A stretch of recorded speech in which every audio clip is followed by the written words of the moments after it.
कैलाश ने नोटिस किया कि गोपी शंकर ने सूट पहन लिया है।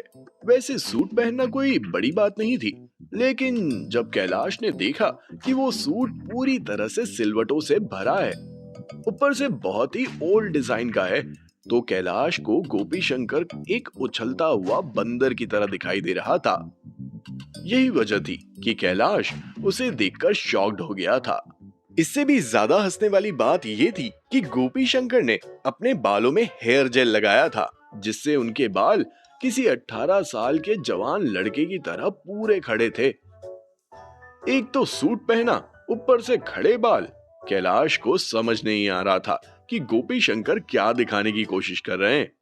अभी कैलाश गोपी शंकर के इस कैरेक्टर लुक से बाहर भी नहीं निकला था कि तभी गोपी शंकर ने कैलाश से पूछा, क्यों हिला डाला ना? हैंडसम नहीं लग रहा क्या? सही मायनों में देखा जाए तो वाकई में गोपी शंकर ने कैलाश को हिला डाला था, बिल्कुल शिवाजी फिल्म के रजनीकांत की तरह। लेकिन असल में वो मायने अलग थे और यहाँ के मायने तो बेहद ही अलग थे। कैलाश चौधरी गोपी शंकर के उछलते हुए कॉन्फिडेंस के बारे में कुछ भी नहीं बोलना चाहता था, क्योंकि उसे डर था कि अगर उसने कुछ भी कहा तो गोपी शंकर वो कमेंट्स झेल नहीं पाएगा। इसीलिए तुरंत ही कैलाश ने कहा, ठीक है चलो अब चलते हैं। ये बोलते हुए जैसे ही कैलाश पीछे मुड़ा और वहां से जाने लगा, तभी अचानक से गोपी शंकर ने कहा, अरे एक मिनट रुको, एक चीज तो रह ही गई।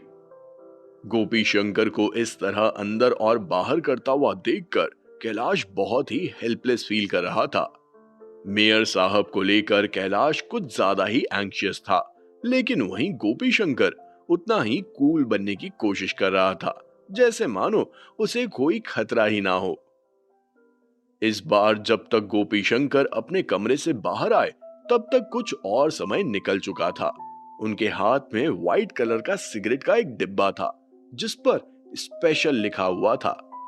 कमरे से बाहर आते ही गोपी शंकर ने अपना मुंह खोलते हुए कहा, कैलाश, ये सिगरेट विदेशी सिगरेट है। मेरा दोस्त इसे ऑस्ट्रेलिया से लेकर आया था।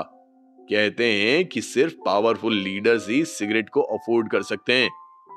जिन लोगों के पास पैसा होता है वो भी इस सिगरेट को खरीद नहीं पाते। मैंने ये सिगरेट किसी पर्पस के लिए ही रखी थी। आज वो दिन आ गया। गोपी शंकर के एक्शंस को देखकर कैलाश के पास बोलने के लिए अब कुछ भी नहीं था। अभी तक गोपी शंकर को इस बात का एहसास नहीं हुआ था कि उसके लिए सिचुएशन कितनी डेंजरस है, बल्कि वो तो ये सोच रहा था कि वो कितना स्मार्ट है। कैलाश चौधरी को गोपी शंकर की कुर्सी से कोई मतलब नहीं था, लेकिन कैलाश चौधरी को अपनी पोजीशन से बहुत मतलब था, और इसी वजह से कैलाश की हालत हर सेकंड बिगड़ती जा रही थी। रंबलिंग साउंड का पीछा करते हुए गोपी शंकर और कैलाश दोनों ही अलीबाग गांव के एंट्रेंस पर पहुंच गए थे। जब कैलाश ने देखा कि रोड पर लाइन से बहुत सारे एक्सकावेटर्स, रोड रोलर, क्रेन्स और बुलडोजर्स खड़े हैं, तो कैलाश चौधरी एकाएक शॉक्ड रह गए थे, क्योंकि वो सारी मशीन्स अलीबाग गांव के एंट्रेंस पर खड़ी थी, और इसी वजह से अलीबाग गांव का मोती झील तक का रास्ता पूरी तरह से ब्लॉक हो गया था। ये सब क्या चल रहा है? इस सीन को देखकर गोपी शंकर भी स्टन रह गए थे। ये सारी मशीनें रोड के बीच में क्या कर रही हैं? क्या ये लोग रास्ता भूल गए हैं? अगर रास्ता भूल भी गए हैं तो इन्हें अलीबाग गांव का मोती झील तक का रास्ता क्यों रोका है? ये मशीनें साइड में भी तो लगाई जा सकती थी। कुछ ऐसे ही सवाल गोपी शंकर के दिमाग में नाचने लगे थे। कैलाश, तुमने कहा था ना कि वो इन्वेस्टमेंट तो मोती झील के पास वाली जमीन का हुआ है, तो फिर ये सारा सामान यहां पर क्या कर रहा है? चौंकते हुए गोपी शंकर ने कैलाश से पूछा। जैसे ही कैलाश ने गोपी शंकर के मुंह से निकले शब्दों को सुना, वैसे ही उसने कड़क अंदाज में जवाब देते हुए कहा, मुझे क्या पता, मैं भी पूरे समय आपके साथ ही था। चलिए चलकर देखते हैं। ये बोलने के बाद कैलाश और गोपी शंकर ने ज्यादा कुछ नहीं सोचा और तुरंत ही उनके कदम एक्सकावेटर्स की तरफ बढ़ने लगे थे। लीड एक्सकावेटर के पास पहुंचते ही कैलाश चौधरी ने ड्राइवर के सामने अपना हाथ हिलाया और कहा, हे, क्या साकिनाका टाउन के मेयर साहब के कहने पर तुम यहाँ आए हो? कैलाश के मुंह से निकले सवाल को सुनने के बाद उस ड्राइवर ने कैलाश और गोपी शंकर को ऊपर से नीचे तक देखा और उसके बाद उन दोनों को नजरअंदाज करते हुए एक्सकावेटर का दरवाजा बंद कर दिया था। ये कमीना! उस ड्राइवर की यह हरकत देखकर कैलाश चौधरी का चेहरा ऑकवर्डनेस से भर गया था। कैलाश ने वहां मौजूद एक एक ड्राइवर से वही सवाल किया, लेकिन किसी ने भी कैलाश के सवाल का जवाब नहीं दिया और अपने अपने दरवाजे बंद कर लिए थे। इडियट्स, ये सभी एक जैसी हरकतें क्यों कर रहे हैं? एस्कावेटर्स में ही तो बैठे हैं, उसमें कौन सी बड़ी बात है? जब किसी भी ड्राइवर ने उनकी बात का कोई जवाब नहीं दिया तो गोपी शंकर मन ही मन उन्हें कोसने लगा था। तभी अचानक से गोपी शंकर का फोन बजने लगा। कोट की जेब से गोपी शंकर ने अपना फोन बाहर निकाला और स्क्रीन पर नजर दौड़ाई।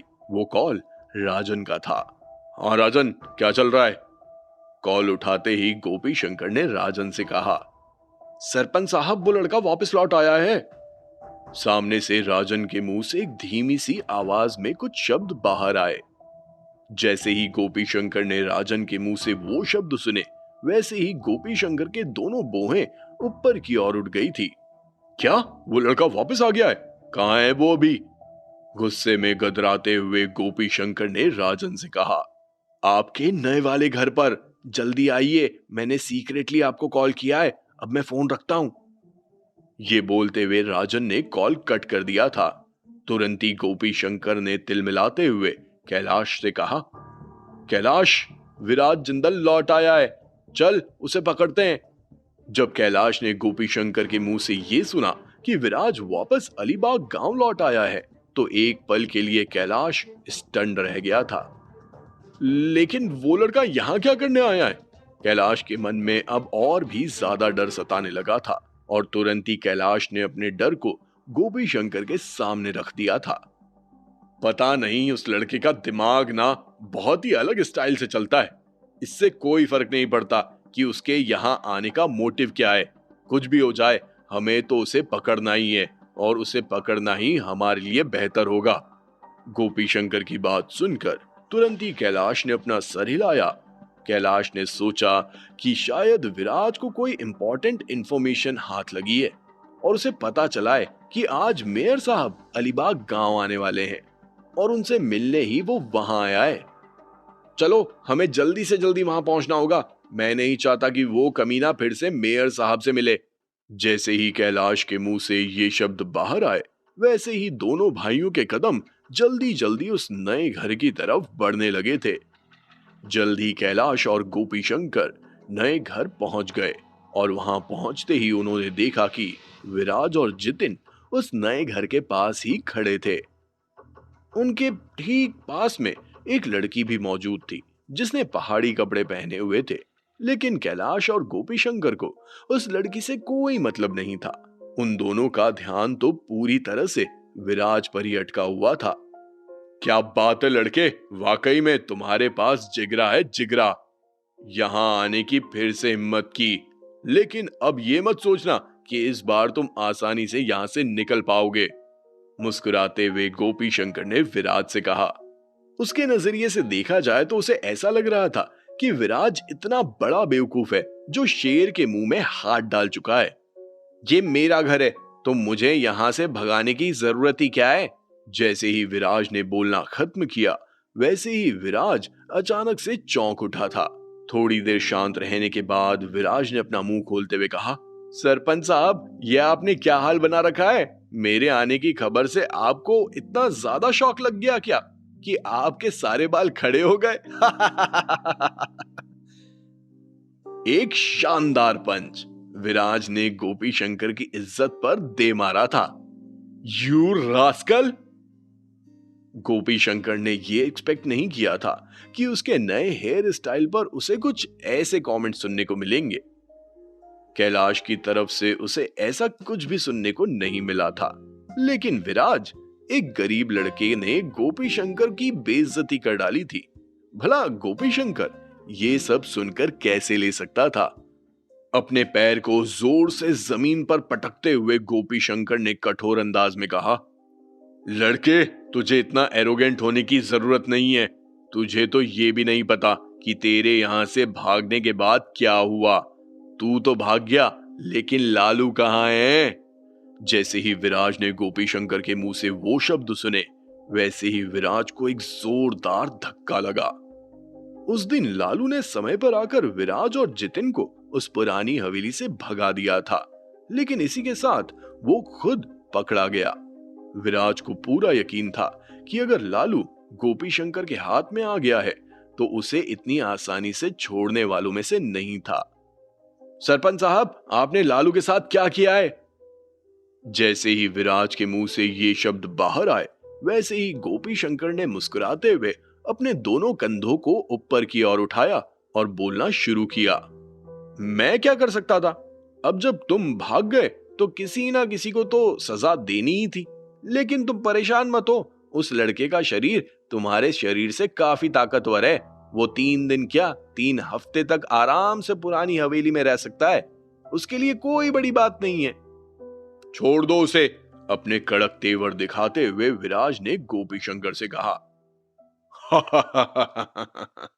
अरे अरे, इतना ज्यादा एक्साइटेड होने की कोई जरूरत नहीं है। मेरी लालू से कोई दुश्मनी नहीं है। मैं तो उसे आसानी से छोड़ दूंगा, लेकिन मैं तुम्हें इतनी आसानी से कैसे जाने दे सकता हूं? समझ रहे हो ना? कोई तो होना चाहिए ना जो लालू को रिप्लेस करेगा, है ना? गोपी शंकर ने साफ तौर से विराज को बता दिया था कि वो क्या चाहता है। उसने अगर लालू को बाहर निकाला तो वो विराज को अंदर डालेगा। ऑफ कोर्स, अगर विराज ओपोनेंट चेंज करने के लिए नहीं भी मानेगा तो भी गोपी शंकर वही करेगा जो उसे करना है। हालांकि गोपी शंकर ने ये एक्सपेक्ट नहीं किया था कि करंट विराज जिंदल वैसा नहीं होगा जैसा पिछली बार था। गोपी शंकर की बात सुनकर विराज ने उसे नफरत भरी नजरों से देखा और अपने कड़क अंदाज में और ज्यादा आग लगाते हुए कहा, अंदर तो वैसे तुम्हें होना चाहिए। मुझे? ओए लड़के, अगर तेरे में इतनी एबिलिटी है तो तू मुझे अंदर डाल दे। अगर तूने ये कर दिखाया तो ये सरपंच तेरे पैरों पर अपनी नाक रगड़ेगा और तुझे अपना बाप मानेगा। जैसे ही गोपी शंकर के मुंह से ये शब्द बाहर आए, वैसे ही कैलाश चौधरी के मुंह से ये क्या बकवास है? कुछ ऐसे ही शब्द बाहर आए और कैलाश चौधरी गोपी शंकर को ही देख रहा था। अगर गोपी शंकर ने विराज को बाप कहा तो इसका मतलब विराज उसका बॉस हुआ। भला ये कैसे हो सकता था? कैलाश चौधरी का रिएक्शन देखकर तुरंत ही गोपी शंकर ने हंसते हुए कहा, कैलाश परेशान मत हो, मैंने तो बस कैजुअली कहा। और तुझे क्या लगता है कि इस लड़के में इतनी औकात है कि ये मुझे पुरानी हवेली में डालेगा? आया बड़ा, इसकी तो मैं खटिया खड़ी कर दूंगा। खैर, बहुत बकवास हो गई। जल्दी से जल्दी किसी को भेजो और इस लड़के को पकड़ो। जब तक ये लड़का मेरी पकड़ से दूर रहेगा मुझे चैन नहीं मिलेगा। जल्दी करो कैलाश। जैसे ही गोपी शंकर के मुंह से ये शब्द बाहर आए, वैसे ही कैलाश ने अपना सर हिलाया और जोर से चिल्लाते हुए कहा, सुनो सुनो सुनो, जो कोई भी इस लड़के को यानी विराज जिंदल को पकड़ेगा उसे इनाम के तौर पर 20,000 रुपया दिया जाएगा। जल्दी आओ और इस लड़के को पकड़ो। दरअसल ये मैसेज राजन और उस घर पर काम कर रहे लेबर्स के लिए था। जितने ज्यादा लोग होंगे उतना ही विराज को पकड़ने में आसानी होगी। यही सोचकर कैलाश ने अनाउंसमेंट कर दिया था। जैसे ही कैलाश चौधरी ने अपनी बात खत्म की, वैसे ही राजन और राजन के सारे वर्कर्स अपना काम छोड़कर नीचे आ चुके थे और उन्होंने विराज और जितिन को चारों तरफ से घेर लिया था। क्या होगा आगे? क्या राजन और वो बाकी के वर्कर्स विराज को पकड़ पाएंगे या फिर उनके लिए जितिन का एक पंच ही काफी होगा? अगर जितिन ने उन सभी को हरा दिया तो क्या विराज को पकड़ने के लिए गोपी शंकर और कैलाश आएंगे? अगर हाँ, तो जितिन उनका क्या हाल करेगा? क्या विराज लालू को उनके चंगुल से निकाल पाएगा? पीयूष चावला कहाँ रह गए थे? क्या पीयूष पुलिस की पूरी टीम के साथ अलीबाग गांव आएगा? अगर ऐसा हुआ तो आज गोपी शंकर और कैलाश चौधरी जेल जाने वाले थे। जानने के लिए सुनिए कैश ऑन माई माइंड, सिर्फ और सिर्फ पॉकेट एफएम पर।